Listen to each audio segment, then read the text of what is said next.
Hello, I'm Richard Vobes, the Bald Explorer. This is another of my cogitations. I wanted to walk down to the seafront this morning. I think it's going to be about high tide pretty much when I get down there. So I thought I would record today's on a walk just down to the seafront. Also I've got to hang around in today because I've got a couple of things going on, so I can't get out from my normal in the van and strolling about type walk. So it is early in the morning, it's about 6:30. It's so nice to have a bit of light this early in the morning, although I gather the clocks are going spring forward, aren't they? So that's a bit of a shame. I've got some notes here. I'm calling this roads, railways and airports because I've been reading a book, fascinating book actually, about the landscape of Britain. I read quite a bit when I can, and the landscape of Britain and how it has changed over the last 100 years. Anybody who's watched my channel for any length of time will know that I lament a hell of a lot of the changes that we've had over the last 100 years, and I know so much of it is progress. We have progressed and we have better lives, we've lived longer, we have more comfort, we're able to travel easier, we have electricity, we have the internet, we have tiny cameras that one can hold in one's hand and communicate to the whole world. It's absolutely fantastic what we can do. I'm not knocking any of it. Here we are, look, lovely lime. Somebody did tell me what this down here is called. I forget what the word is now. I think of them as a tree's pubes, but let's not dwell on that. The world is slowly waking up, as you can see, or certainly here anyway. Just going to cross the road here, this very busy road. So yes, the world has changed over the last 100 years, most dramatically, the landscape particularly. And one of the things has been the development of cars. We have a few, as you can hear, at the moment, just running around at 6:30, people eagerly getting to work, I suppose. I think the first cars really started to come on stream in the very late 19th century. Around, not that, the 19th century. Well, what am I saying? 1890s, something like that. Sorry, sometimes I get confused between 19th century and 1900s. It's just a numbers thing, I think. Anyway, and so there were very few cars back then, and of course there were horses and carts, and we had roads, and we had those sort of things. And the roads were lanes, but actually they were quite wide, the roads back in the day. They were quite wide, but they were sort of 40 to 60 feet wide, and the idea was they needed to be, the main roads I'm talking about, were quite wide because the roads were so rutted and potholed that they needed to be wide so that if two carriages passed, they still had room to avoid potholes and things like that. And as the motor car developed, the roads themselves were actually no good for motor cars because they were, again, rutted, they needed to be levelled, and they also needed to be not dusty, because dust was a massive problem for those early drivers. The wheels would just pull up the dust and it would go everywhere. And especially if you had 2 or 3 cars in a line, it would all gather around them and cause trouble. Now I remember reading, as some of my listeners will remember, on the Walter Wilkinson books, the puppet show, the Peep Show in Sussex, a Sussex Peep Show, and the various other books that he wrote, he continually talks about the what does he call it? The plague of the motor car, and how it was just an abomination. It's noise, it's polluting the air, polluting the smell, and of course the sound, that you could hear it for miles away. Well, sadly, of course, the motor car throughout the century, in the last 100 years, developed, got more sophisticated, more affordable. People wanted to drive in their motor cars.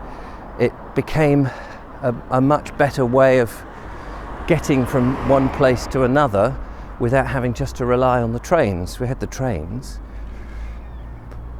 and the trains had their network, of course, of rails, and I gather that there was, in the Victorian period, huge protests when they would lay the tracks down, buy up the land. Nobody wanted them, and of course then suddenly, when people could travel, everybody wanted them. And it was the same with the roads, except the roads added immensely to land grab, because not only were there already the existing roads, oh look, a whole load of seagulls taking up, not only was there the existing roads, but new roads, because roads brought people to places, and that meant houses, and that meant places to park those cars. And sadly, that has increased all over the place, from not only now bypassing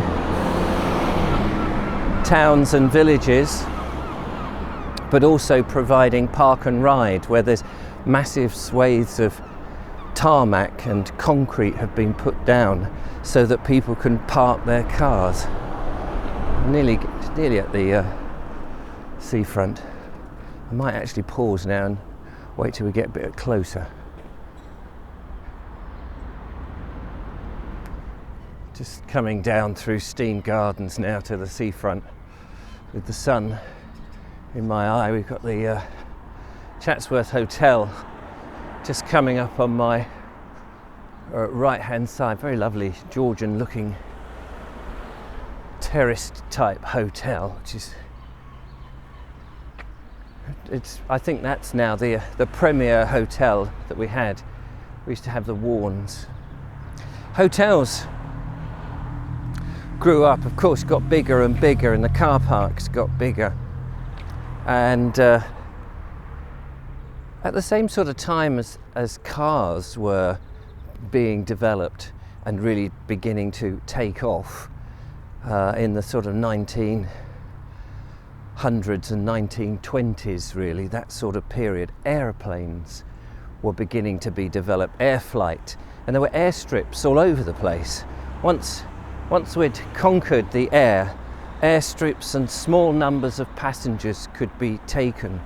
Air was obviously something that was considered in the First World War, that we needed to have observation planes and some planes dropping bombs and things like that. But those early planes only took off on grass airstrips. But as we got into the Second World War, it was realised that, of course, grass was not going to do it. We needed, the planes were bigger, especially bombers. It was all right for the Hurricanes and the Spitfires. And then as we started to do more commercial flight, we definitely needed concrete laying down. And of course, as the aeroplanes got bigger, like jets, and bigger passenger size, we needed even longer runways. And then not only the runways, you needed all the road systems that would take you up to the runway for the aeroplanes. And then there was the car parks, of course, for the people who wanted to now go on holiday in the 1950s and 60s as this new and more affordable type of method of travel was available. So you then needed a whole load of road systems to get you to the airports. And so that happened. And all of this was massive land grab. So take Heathrow, for example, in West London. Heathrow was a tiny village. And actually, a number of airstrips were all around Heathrow, apparently. But as their use became less and less, Heathrow became more and more, and until it became the international airport that it is. And it grew, and there were more and more hotels and roads. The land, apparently, under Heathrow is, I forget what they call it now, brick. It's, I wish I could remember.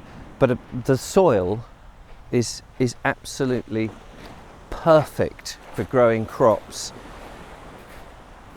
It's all under tarmac, it's all under housing, and of course you've got houses and you've got people that service all of this. Here we are, look. So lovely to get down to the seafront first thing in the morning. So what am I really saying here in this burbled early in the morning fug? And I'm sorry I've not been very coherent in this.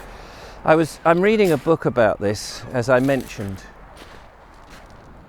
and I was almost in tears last night, which is why I wanted to share this with you. I was almost in tears because it's this double-edged sword. On the one hand, over the last 100 years, we've developed so many things that have been so beneficial, that makes our lives incredibly better than ever before. We have a standard of living of which we've never had. Amazingly, though, people still complain about this.